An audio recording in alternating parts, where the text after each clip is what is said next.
Welcome to B-rated, B-rated Conversations. Join us as we talk to the creative people behind the independent movies and get the behind-the-scenes stories. Well, thank you for being here. We're here with, I'm here with Eric Huskisson and PJ Starks. I said that right? Yes, you did. Thank you very much. Okay. Thank you guys for That's being a rarity. here. Yes, it is. Thank you. I've been working on that because I'm I do mess up names. It's a common thing for me. You guys are the directors of New Fear's Eve, which Yes. This is one I've been excited for a while. Like I think I mentioned this to PJ before we started that I first heard about this from Brian and I did from Dave Sheridan. Okay. He was kind of talking about the Indiegogo at the time. So this was a couple of years ago, I believe. Yeah. Kind of promoting that. And I just tell us about tell me about the movie itself, more or less. Just like what is this movie about? You want to take off? Go ahead. Sure. Okay, so the film is about, it's three best friends. They all work for this little mid-sized company. You don't really know what they do, but they do something. And this company does. And it's in the days leading up to New Year's Eve. And they're all having to go to this mandatory work party. Of course, none of them wants to be there. Most everybody hates their job, but they like the people that they work with.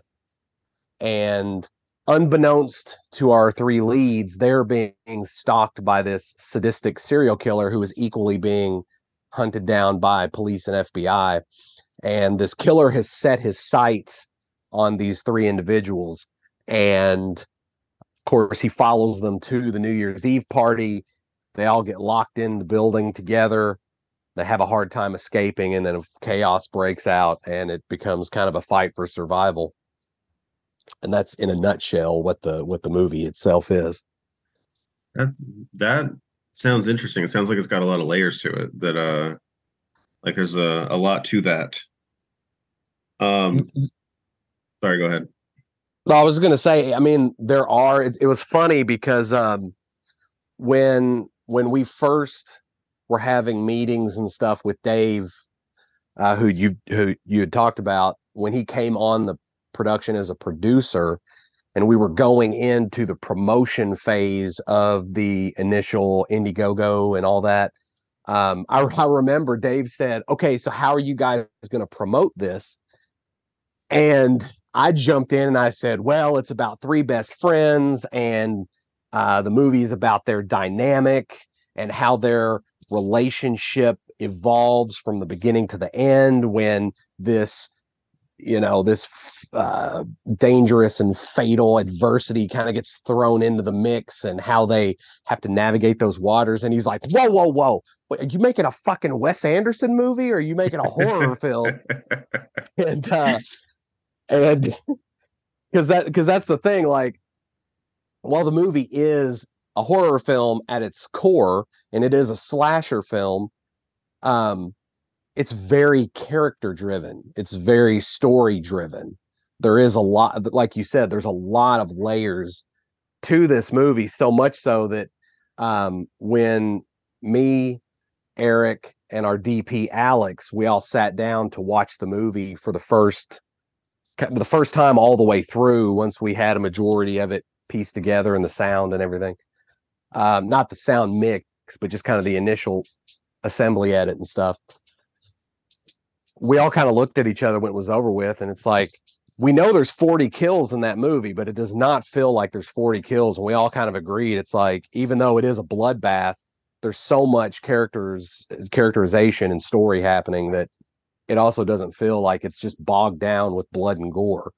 So we feel like, in a way, that's a success, because we managed to pull off a film where you're interested in the characters, you're interested in the story, and for people who are wanting their horror and wanting their blood and gore, slasher fans like myself, like Eric, you get that too.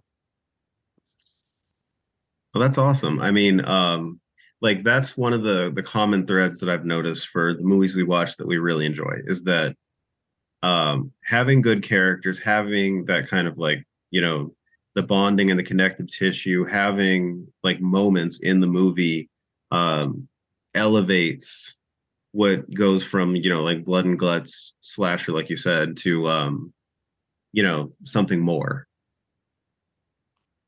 Right. And I mean, there's, oh, sorry, go ahead.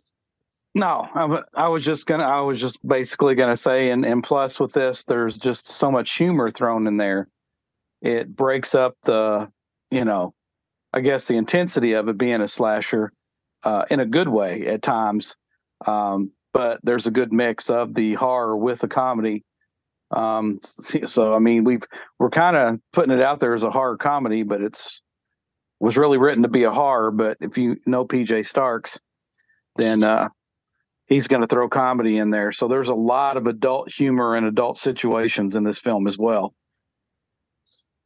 That's awesome. I mean, that was one of those things that I think initially early on when we started our podcast that I was like, horror comedy, like, you know, it's okay. Like but I like the horror. And then like watching some horror comedy, like if it's done well, if it's executed well, it just kind of like, you know, makes the darker moments darker. And it I think that's the best way I can explain it. Like it just intensifies things. Yeah. It's not scary movie slapstick comedy. Yeah. It's just a lot of jokes and humor and things that go along, you know, with the subject matter that's happening to the people at the office in the first place.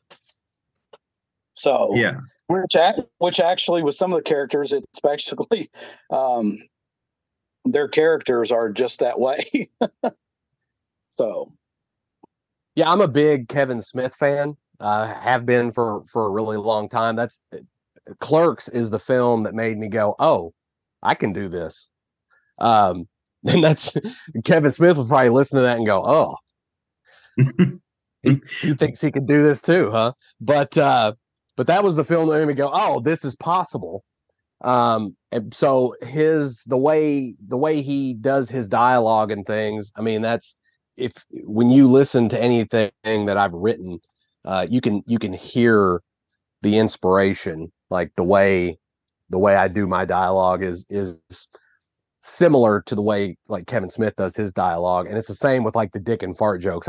I love dick and fart joke comedies, even stuff that would be considered canceled now. That's the stuff I grew up on. And while I may not believe what these things, you know, that people say they stand for, how bad they are, it's still like it's comedy. So it's funny. And a lot of like Eric said, there's a couple of slapstickish moments in the film. Nothing that I would say like is Naked Gun or Top Secret or Hot Shots or anything like that. But a majority of the comedy is relegated to the dialogue. And it would, and also like Eric said, that was not the initial intention was not to do that. But when I sat down to write the script, I had, and even told Eric, like my idea, the concept in its infancy, and even once I got to the point of writing, was planning to be a straightforward slasher film, heavy on the horror, heavy on the atmosphere, heavy on the blood and gore. But as I sat down and started writing, it became something else entirely. And that's the other thing about the movie is like and Eric has heard this 1,000 times, but like I was going through a lot of really serious things. I used all that for the film. And if anybody who knows me personally knows I have a hard time being serious about things. So like even when my mom my mom passed away from cancer in October, and even before she passed away, like she has a similar sense of humor. So we're joking about the fact that she's dying of cancer. So like that's my way of coping with things that are very serious. So when I wrote the script, even though these people are in very dire circumstances, not all of them, because you can't have every character be exactly the same, but a couple of them do make quips and things to be able to try to cope and deal with what they're going through. And I know, like you said, I know a lot of horror fans don't always like a mix of comedy and horror. But I feel like this is a good mix between the two. Of course, we won't know that until horror fans watch it and Yeah. love it or shit all over it. But yeah, And that's we've had both. oh yeah, sorry, go ahead. I said, and we've had both. Oh yeah. Oh yeah. I think that's one of those things that like I talked to a couple directors and they're like there's always the fear. It's like you kind of like you set up the joke, you set up the gag, whatever in the movie, and like that becomes the thing that you become worried about, and you're just like you're with watching it with an audience or whatever, and you're just hoping that this lands, that this, you know, has the reaction you want it to have. And like that is the moment that they I've been told by a couple of people, they just kind of, you know, like worry about or dread a little bit. Yeah, and we've had that with our movies in the past, and it also kind of depends on the audience, because Eric and I have gone to screenings with our films, and a specific moment will happen that one audience will just erupt in laughter, and then we've gone to other screenings where it's either been a few chuckles or total silence. Yeah, and then have a scene that doesn't even have really any comedy to it, and people will be laughing, and PJ and I will look at each other like, why are they laughing? Right. And Yeah. it's like, you know, nobody's laughed at this before. What happened? You know? Yeah. So you had, obviously Dave, which I mean, he kind of like helped me kind of open my eyes to horror comedy and how he's like very, very, I mean, because I've seen Scary Movie, I've seen, you know, The Devil's Rejects and stuff like that. Like he's very smart when it comes to like the psychology of putting the comedy in places of the seriousness of the moment and that kind of stuff. Like I was really blown away by that like he really did help a lot with that. I will say Dave came in and his comedy that PJ had wrote for him, he brought that across so well and does such a good job with his character's personality. PJ, are you still there? Yeah, I'm still here. Oh, okay, it was really quiet. But yeah, I mean, he did a great job. You're never that quiet. He did a great job with what PJ wrote for him to bring it across to become the character that he was in the film. And there are some moments too that Dave took some liberties and either would kind of expand on what was written in the script and take it maybe a step further. And then there were some ad libs he did that also on, because we would do like 2 or 3 takes with Dave, because he would not always stick to the script. He really did like to ad lib at times, and add. So we have a lot of extra material that, while a majority of it was hilarious, there really wasn't a way to work it in. Otherwise, some scenes would be like 8 minutes longer than what they were originally anticipated to be. And but he had a lot of really great things that he did add to the script. And yeah, he's really, really funny in the role. I mean, he nailed the role of Mr. Because the role he plays is he's like a douchier version of Michael Scott in a sense. Okay. And yeah, so that's the fun. role that he plays. Oh yeah, and he was great in the role. And then Felissa plays his assistant that kind of follows him around like a lost puppy and thinks he can do no wrong. And the two of them work off each other so well. They have a lot of great moments in the film. Which I was going to ask, where did the filming for this take place? It was all in Owensboro. Oh We're wow. from Owensboro, both of us. Um, and it was we got a lot of help from businesses in Owensboro. Um, we filmed at Kentucky Wesleyan College. We filmed at the Owensboro Community College. We filmed at the Pub on Second, which is a bar in town. A friend of ours owns a couple of restaurants in town. We filmed at his bistro. Um, there's a lady in town that came on board with some product placement and was a sponsor. Music Studios. It's a big dance studio there. We Keller Williams had an office or has an office building in town that we got pretty much free reign about 75% of the building every weekend we were there. So most of everything you see in the film is mostly takes place in that office. But we just got we got lucky with a lot of people. Yes, giving yes when we to ask to use their place. The Visitors Bureau let us use their offices for a weekend. River Park Center. River Park Center. Oh yeah, we filmed a lot at the River Park Center. Behind the River Park Center, we did most of all our outdoor, emergency EMT scenes with fire trucks, police, everybody. Which freaked out a lot of people because it's right by the bridge that connects us to Indiana, and a lot of people were coming over and honking horns, and there was rumors going around of what had happened. We actually had an emergency responder who was passing by stop and walk over, and we were right in the middle of a take, and he walked into the scene to find out what was going on and if we needed any assistance. Yeah, he stopped to help because he thought something really bad had happened. That's pretty funny. Yeah, and then wasn't there a rumor going around that they'd found a severed head? It was they found a body. That's what the rumor was. Is that they had that OPD had found a body under the bridge, and that's what was going on that night down by the river. Of course, it was us. So it was something a lot less interesting happening. All right. Like, oh, it's just a movie. Yeah. Right. They're like, oh, it's those guys. It's those guys.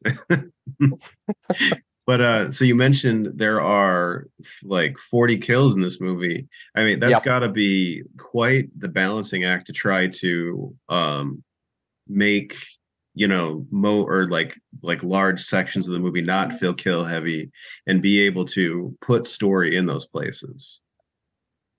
Yeah, I mean that was it was a juggling act.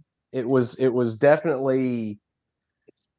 I think, truthfully, there were not that many kills originally in the film. What happened is we decided, hey, let's do a get killed in the movie perk and see how that goes. Well, it became one of our most popular. And we finally had to just cut it off at 23. Oh wow! We had 23 people do that, and at that point, of course, this was all before we started filming. But at that point, it was kind of like, okay, so how do we work these in organically? And then it was finding a way of putting them in. However, the hardest part was not finding a way to put them in the film. It was coming up with so many new kills. Like I'm a huge slasher fan. It's my favorite subgenre. I love a masked killer. I love an elaborate, creative way of dispatching a victim. So of course, I was with the doctor. A majority of the ways he kills people are he's using implements used in surgeries and medical devices and things. But at some point, you start running out of those. There's only so many things you can do with a bone saw, or with a stethoscope, or with tongue depressors. So there are he ends up using other types of weapons to kill people, but it was also just a way of organically putting those within the film, and thankfully, we managed to do that, and it's done in such a way that even though realistically because of how many kills there are versus the running time of the film, it's about a kill every 2.5 minutes if you were to do it that way. But we didn't. And then what's funny is we found there is one scene in the film where there's technically more bodies than what there are. So there's really even more victims, but you'll have to see the movie to see how we pulled that off. But so there is a lot of kills in the film. There's more than 40 technically. And the other thing is Eric and I both are real big proponents of practical special effects. Me personally, I hate seeing digital blood. So all the kills in the film are all practical, and almost all of them are on screen. Very few of them are cutaways or, just an aftermath shot. Almost all of them, you see what happens to them in the moment. Even if it's done in a way where there's some camera trickery, you're still seeing everything on screen. And our special effects team, it was Stephen Hodke, Issa Morales, and Blaze Bolden. And they no pun intended, they killed it. I mean, they had limited resources, limited time. They were coming from Cincinnati area. They're from northern Kentucky, right across the river from Cincinnati. Okay, so not really Ohio. I always think they're coming from Ohio, but right. But ultimately, like that. Hello. No, I'm here. No, you started talking, so I stopped. But anyway, nobody listening to this cares where they live, unfortunately. But. Yeah. But I mean, it is what he is saying. What he is saying to add on to that. I mean, we did film only on weekends. A lot of people don't realize we don't sit and film for 2 months straight. We both have 40-hour-a-week jobs. So these people had to drive in every Friday night, three hours to get here and get prepped and get their stuff unloaded and get ready for us to film. So we would have to schedule the special effects to happen Saturday and Sunday. And then when they drove home, it was Eastern time. So there's 3 hours now turned to 4 hours because they lost an hour driving home. So that's what he said. It was run and gun for them every weekend, trying to get everything unloaded, set up, and then do the effects and make them work. So it was unreal what they were able to accomplish with what they had and their time frame. That's amazing. They did a great job. And it was the first time we'd ever worked. We'd worked with Steven and Rob before on one short for 13 Sleighs, but this is the first time we worked with Steven, Issa, and Blaze. Every weekend we needed special effects. They were always here. That's awesome, because there was another movie that we like, just to kind of contrast this whole like limited time, limited budget thing. There was another movie we talked to a couple people from, where they had like 2 weeks to do everything, and they had all these days, all this time, all this money, and like you watch the movie and like, where did it go? Like, and that was like the bulk of our conversation. So it's really a credit to the creativity in a lot of these movies where like you don't have all that time and all that money, and you just have to, go in, get it as well as you can, and just and hope it works. And it's really a credit to, guys like you. Yeah, I mean, we wanted this movie to be a fun ride. I mean, there's a lot of elements happening all at once with the story and the characters. There's like police procedural type moments, and there's mystery, and there's twists, and there's turns.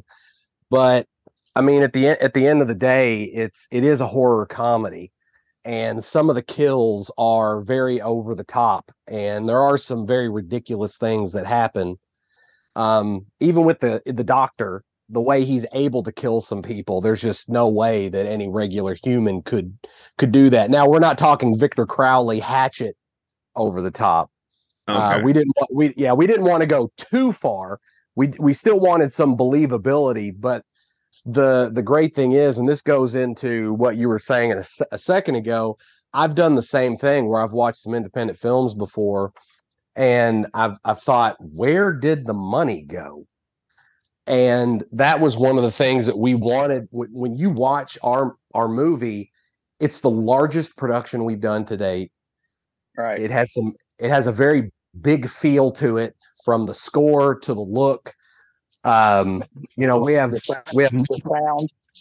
multiple chase scenes in the film, and we even have a big chase scene that happens in downtown Owensboro where we're running across the street and stopping traffic. You can actually see a little bit of it in the trailer. So we wanted people to say, you know, we want the total opposite to happen. When you watch this film, we want someone to go, "What was your budget?" And then when we tell you, you go, "Oh, that's it." Like, I thought it was more. You know, that's really, I think, what you really want. And that's the same thing with like the special effects, because there's some very elaborate kill sequences in the movie. There's a 2-minute torture scene in the film. Not really akin to what you might see in like Terrifier 2, but it is a torture scene, you know. And that's the other thing, that it does become a balancing act, because you're making a horror comedy, and then all of a sudden there's get away from that cage right now. But there's this really vicious, like, 2-minute scene where people are being tortured, and it's when I edited the film, that part of the movie together, I laughed for a really long time, because it's pretty much 2 minutes of two people screaming the whole time. Yeah. So it's like 2 minutes of nonstop screaming. Oh, wow. And I don't know. It was just after a while, when you're editing a 2-minute scene, which really takes you longer than that, you're looking at, like, the edit time is probably 5 times that, if not more, in hours. It's like you just can't help but laugh after a while.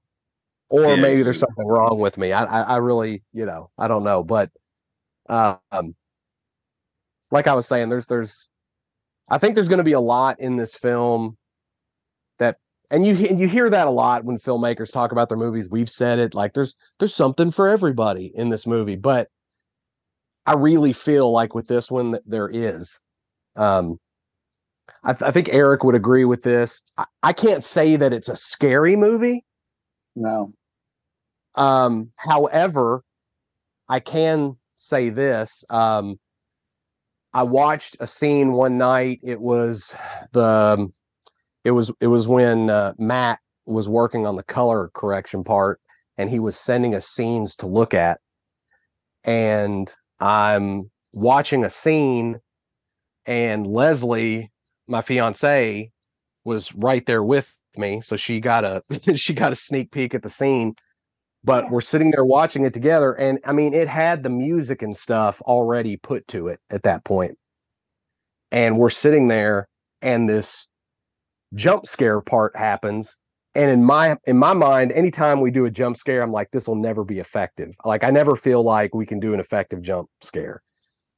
But as I'm sitting there watching this, the jump scare happened, and Leslie like jumped out of her skin.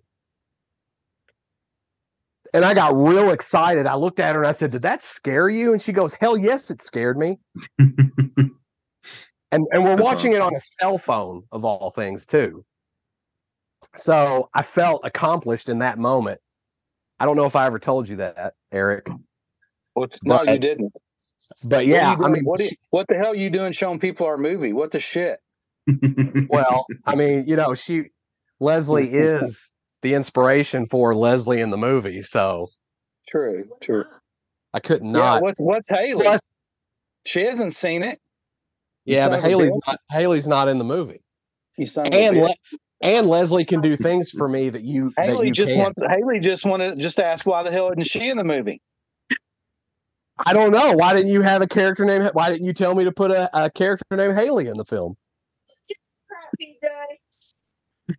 See? Your husband doesn't care about you. I know. I'm finding out now, I guess. I figured you've known that for a while. Okay. But Okay, sorry. Let's get back on track. So, Oh no, sorry about no, you're that, good. Anthony. No, you're good. You're good. Um, so like that was another thing. Like I thought the at least the the character of the doctor, like the with the plague doctor mask, it's very like distinguishable. It's very, you know, different from every other mask you normally see. And I thought that was like a really cool choice. Was there any like deeper reasoning behind that? Well, the inspiration for the look of the doctor came from this. This is the only way that it but was the pandemic. I mean, other than the pandemic just sucking, the one thing that kept popping up, and it was like whether we were at a con or just memes coming like on social media, but the plague doctor just started popping up. So when I was trying to conceive like what the killer would be in New Year's Eve, I started thinking, I'm like, because you always want to try to be as original as you can. I mean, it's hard not to have some crossovers somewhere. So many slashers and things have been done over the years, and of course, you're also heavily influenced because if you're a fan of horror, if you grew up on a steady diet like I did, it's hard not to put those things that you're influenced by into what you're doing.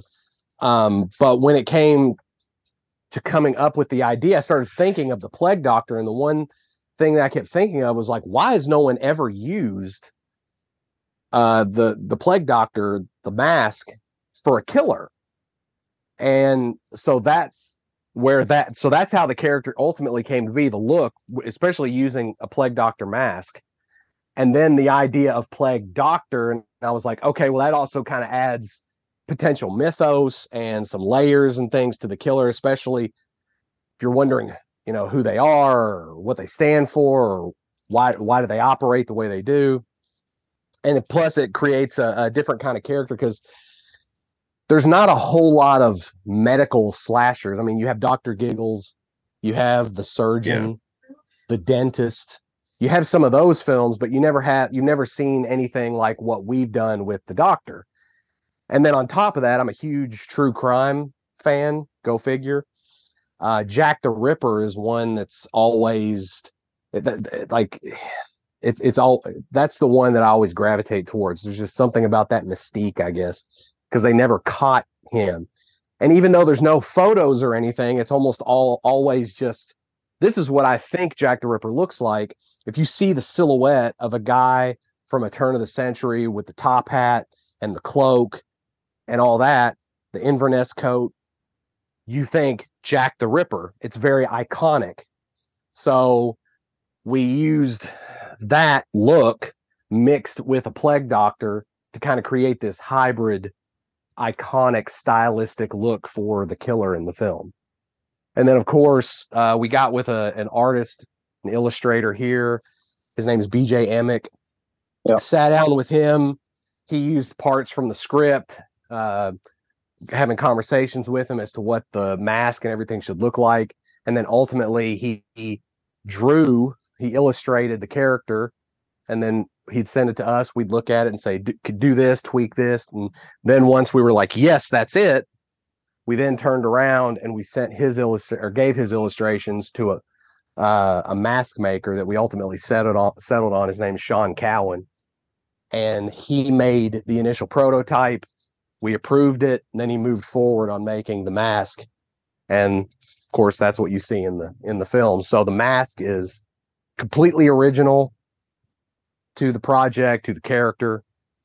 And that feels really good because it's something that because we're guilty of it in the past, and I know a lot of other independent filmmakers are guilty of it too. It's like when you're working with a limited budget and limited resources and everything, it's kind of like what happened with Michael Myers. They found a mask that already existed. Yeah. You alter it as much as you can, but at the end of the day, you're still using something that someone else created. Well, yeah, it was So what was it, like a spray painted William Shatner mask?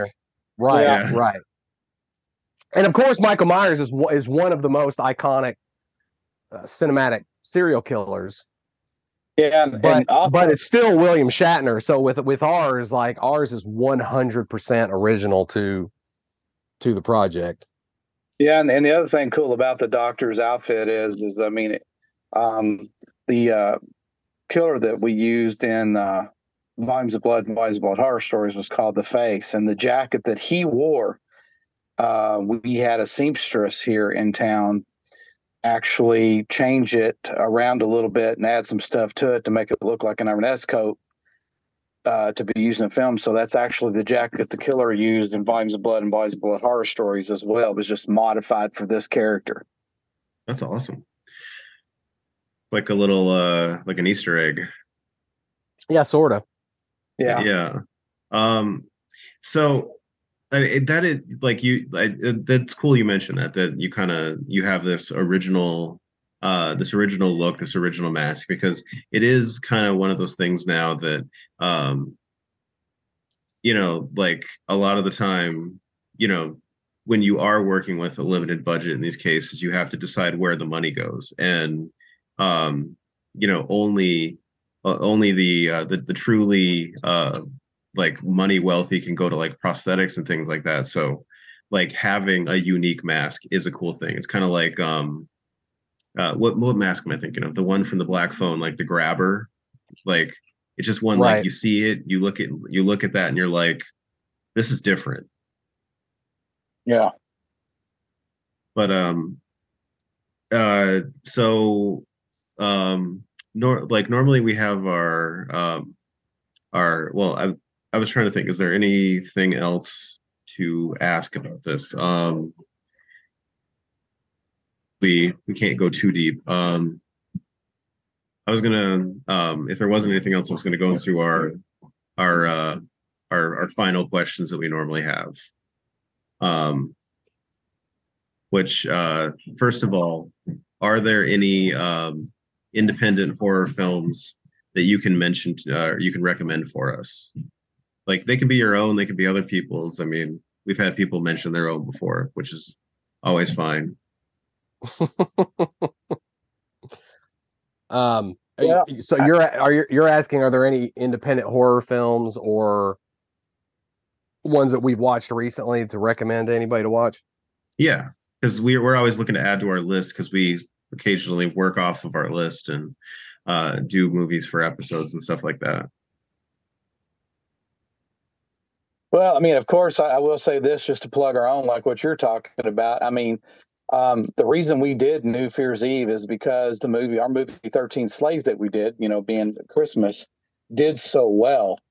PJ, when we were filming 13 Slays, as usually does, come up with an idea for New Fear's Eve. And I was like, dude, let's just get this film finished first. And when 13 Slays came out, it did really good. It just took off and it did really well. And I went with PJ and I was like, dude, when we start our next movie, we're going to have to go with your idea of New Fear's Eve because the Christmas one went so well. We need to go with the next holiday just to follow suit. So I'm throwing 13 Slays out there. So, I mean, this one right here that we did is a single narrative, but 13 Slays is like Volumes of Blood and Volumes of Horror Stories. They're all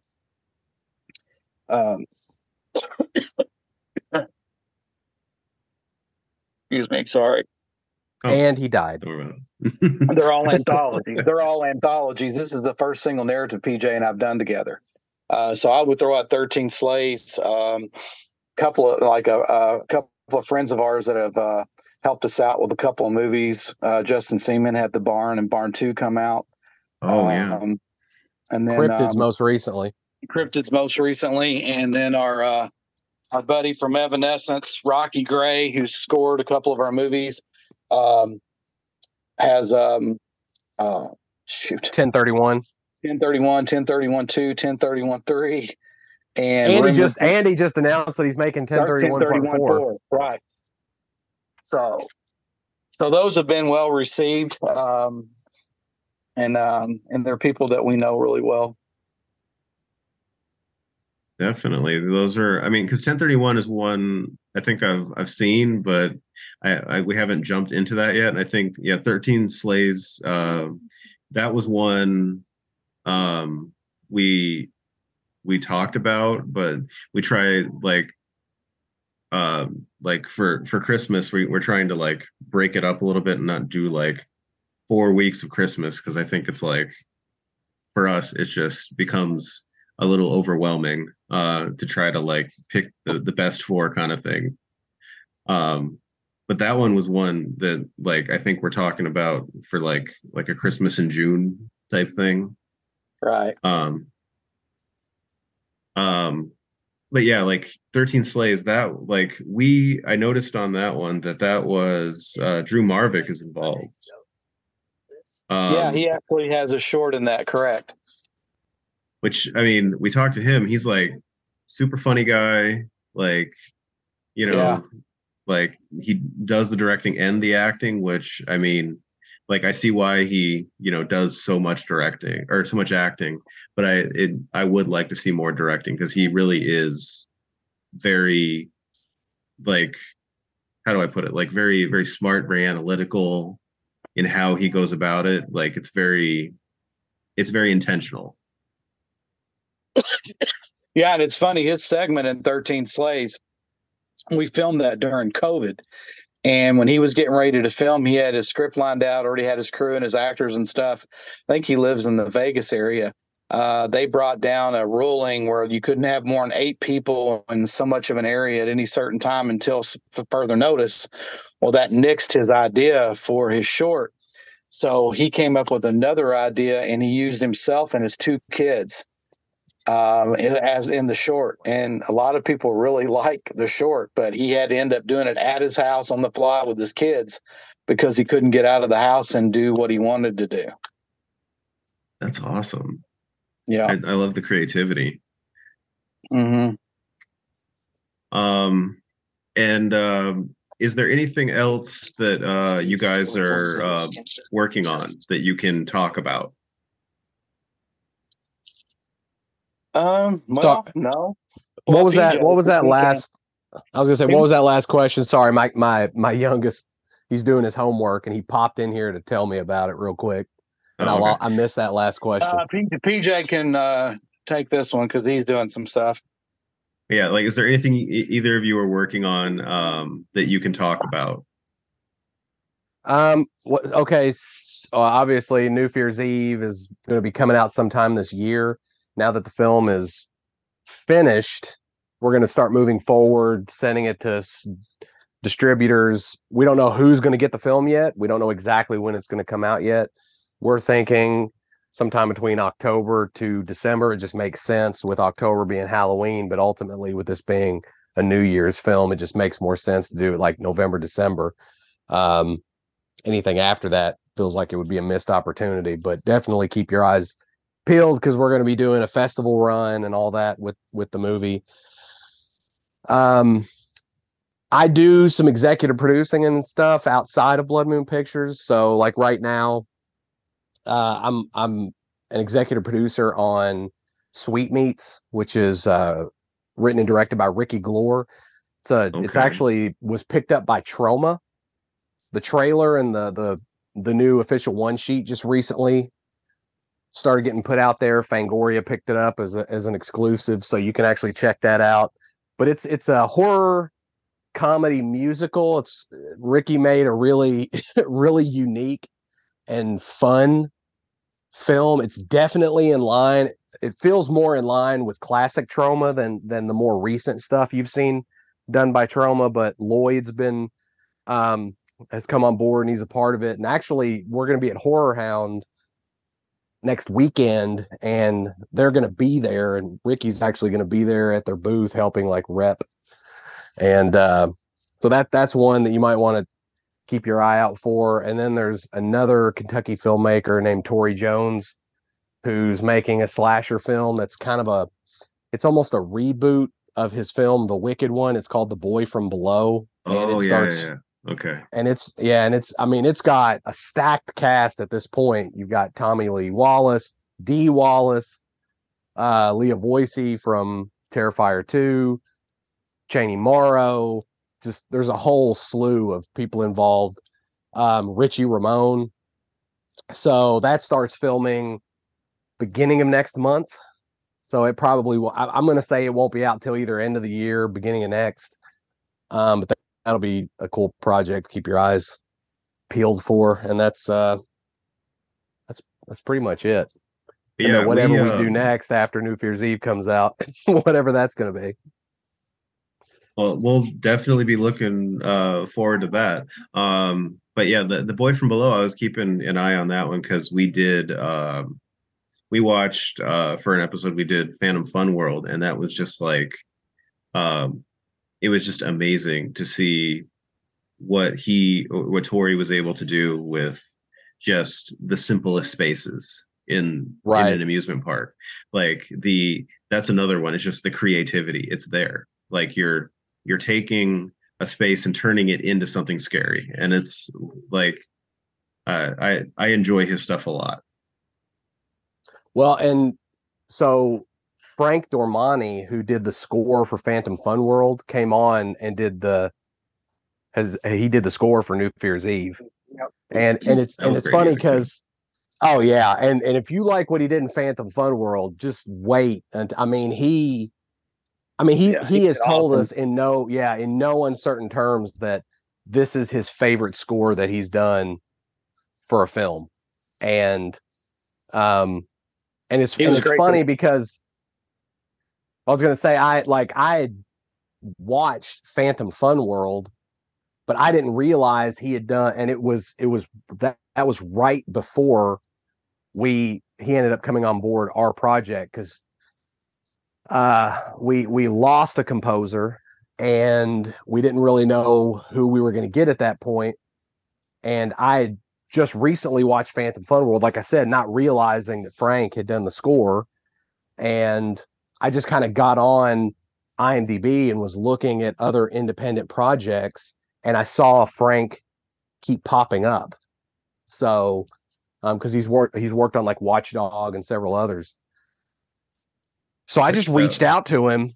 And what's funny is when I reached out to him, he got so excited because he knew about the project and he had contemplated reaching out to us. But when he saw that we were working with somebody else at the time, he decided not to, because he's like, well, what's the point?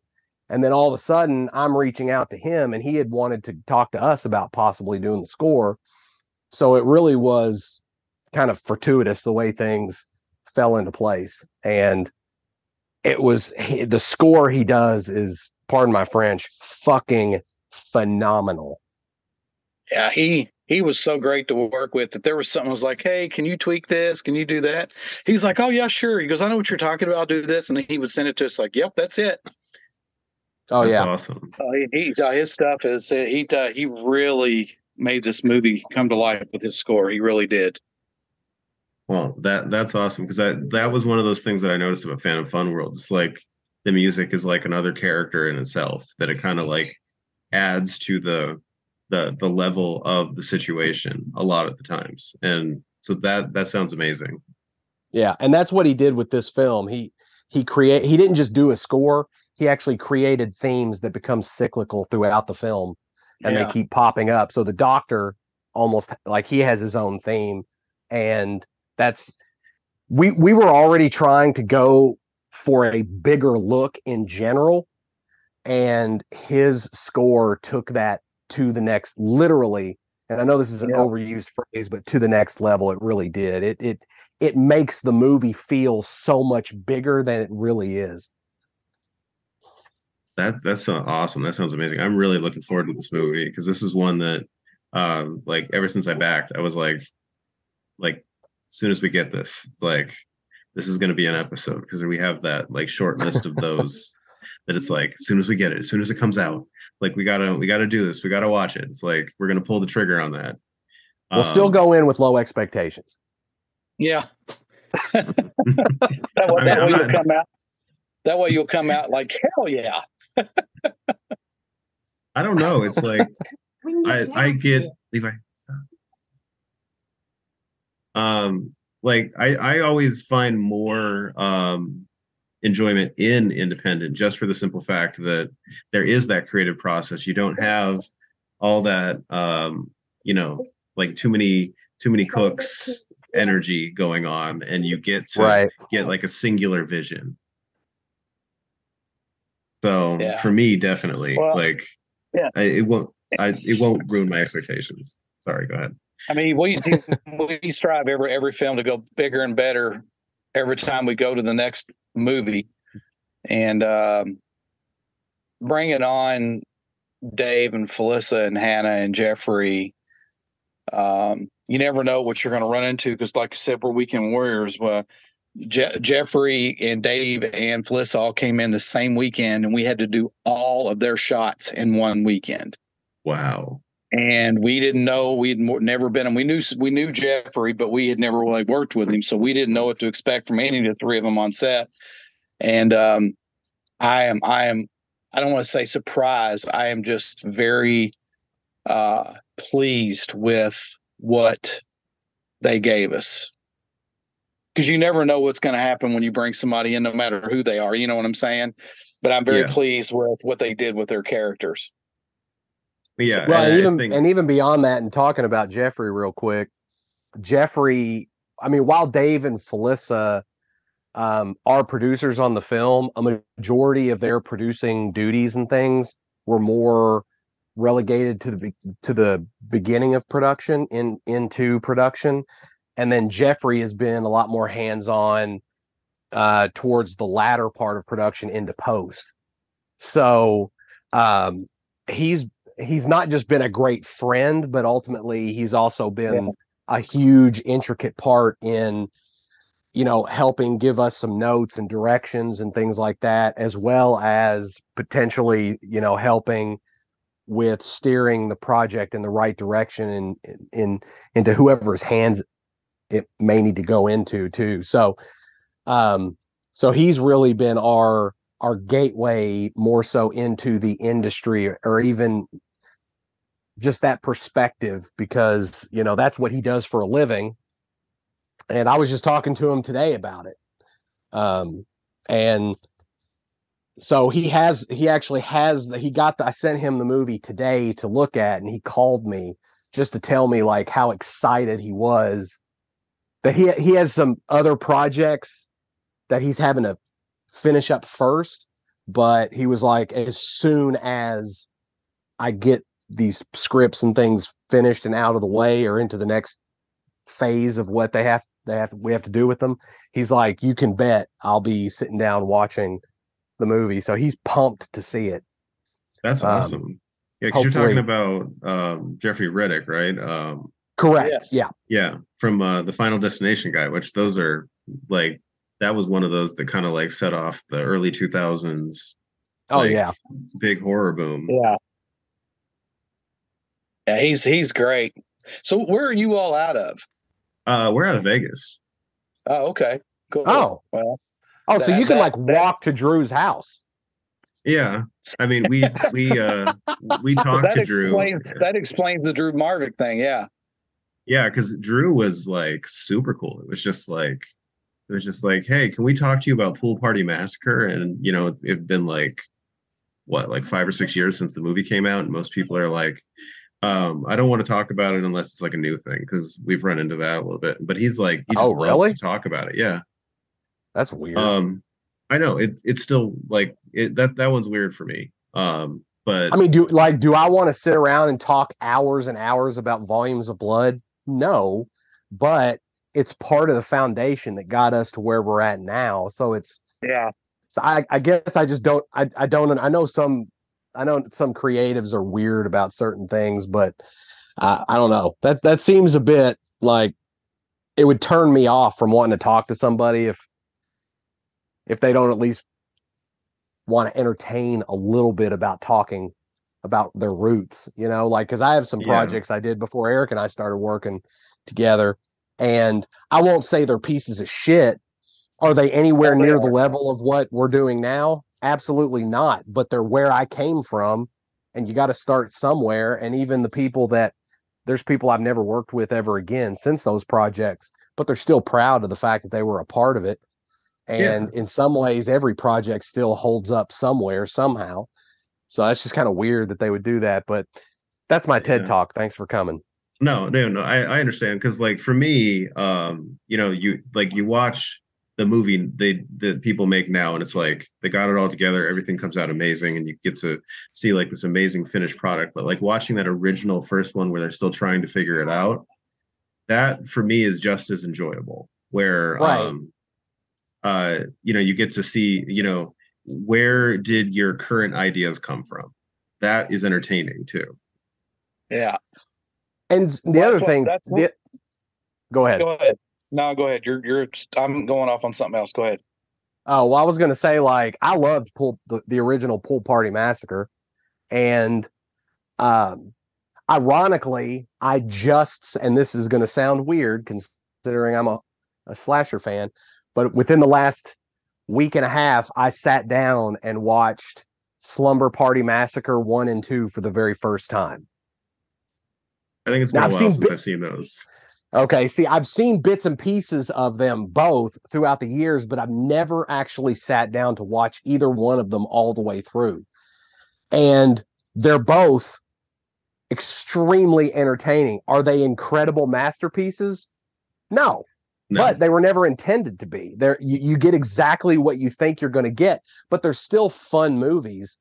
And that was one of the things that I liked about Pool Party Massacre, and what Drew did with that is, like, while in some ways it emulates its predecessors, like some of the films like Slumber Party Massacre or Slaughterhouse Massacre, like some of those, like the Sorority House Massacre, that's what I'm thinking of.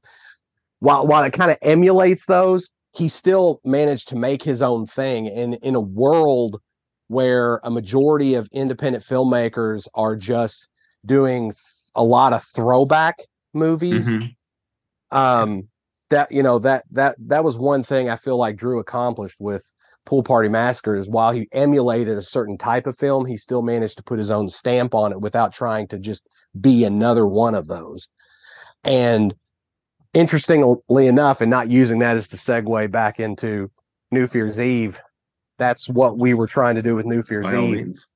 Like this, the movie is supposed to be, in essence, if you look at it, it's kind of a 90s slasher. Like, it's aesthetically and all that, it kind of fits in with those types of films.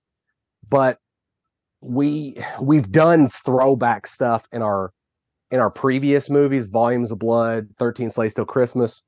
We did a lot of throwback stuff in that. But as far as like trying to do something that's almost entirely our own, where it doesn't feel like you're just trying to make another 80s or 90s horror film, that's not what we were trying to do. So like, this movie is completely on its own, trying to be something else entirely. Yeah, and I think that's the best route. Before we kind of wrap up a little bit, if anybody's looking for you on social media, where would they find you? They can go to bloodmoonpictures.com. We have the Facebook page, Blood Moon Pictures Facebook page. PJ and I are both on Facebook. Pretty much anything we do, auditions or anything, promotion, a lot of that all goes through Facebook. Our email is bloodmoonpics@gmail.com. We are also on Instagram. Let's see, I can give you that. Here's the truth of the matter: we suck at social media. Yeah. Yeah. Like Facebook, we're great when it comes, but like anything beyond that, and I have to give Eric the kudos, because he's the one who keeps up the other two that we're on. Yeah, I haven't done a thing with Twitter, but Blood Moon Pictures 15 is how you can follow us on Instagram. So, yeah. Hey, real quick, Eric, what were you going to say before I went on that Pool Party? I was just going to say the reason I was asking where they were from. We were talking about Jeffrey Reddick. We get out of that cage now. 1, 2.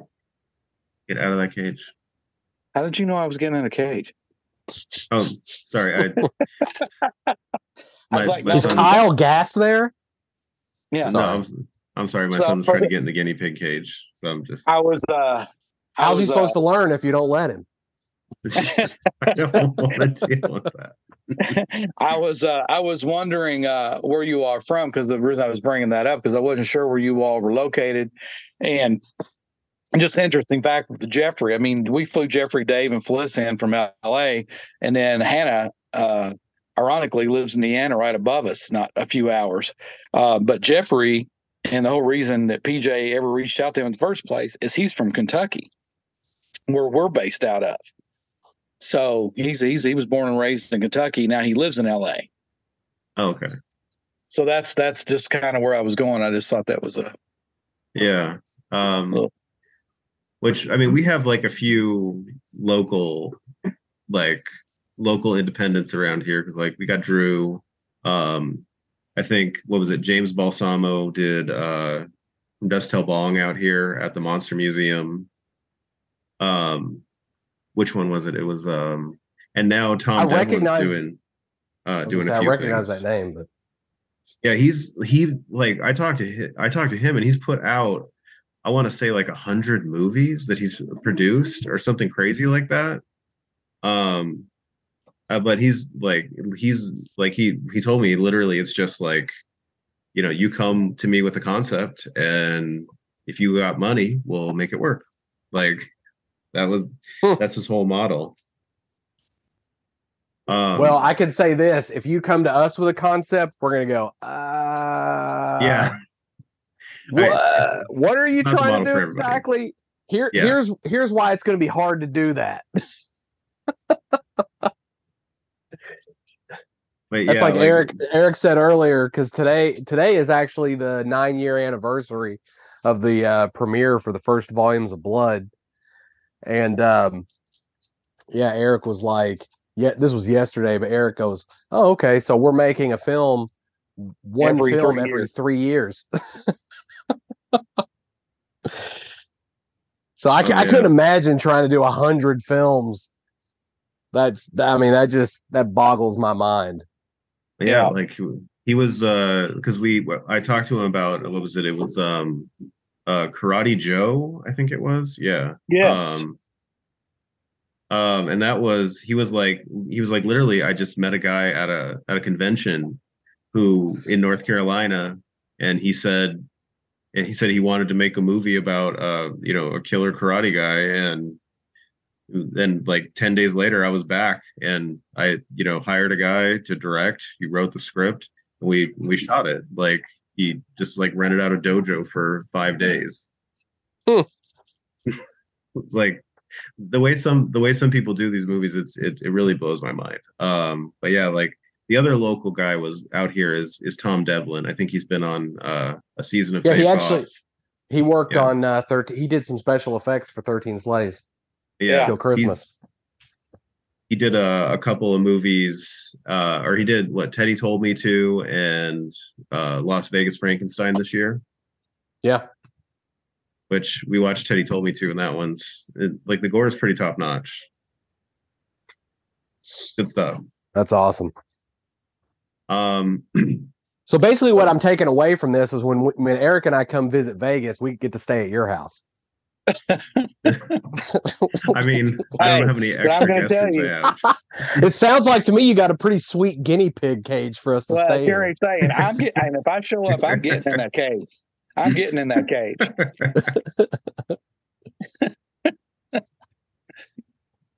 I mean, I miss my guinea pig Squeaky. I'm gonna tell you right now, if Eric is in the cage, you definitely don't want your son going in there. and that's only because, and the little birdie told me that Eric's name is on the Jeffrey Epstein island list. That's all I'm gonna say. Thank you for listening to this podcast. This podcast is available on all major podcast networks and YouTube. If you like what you're hearing, please follow, like, and subscribe on Instagram, TikTok, and Facebook.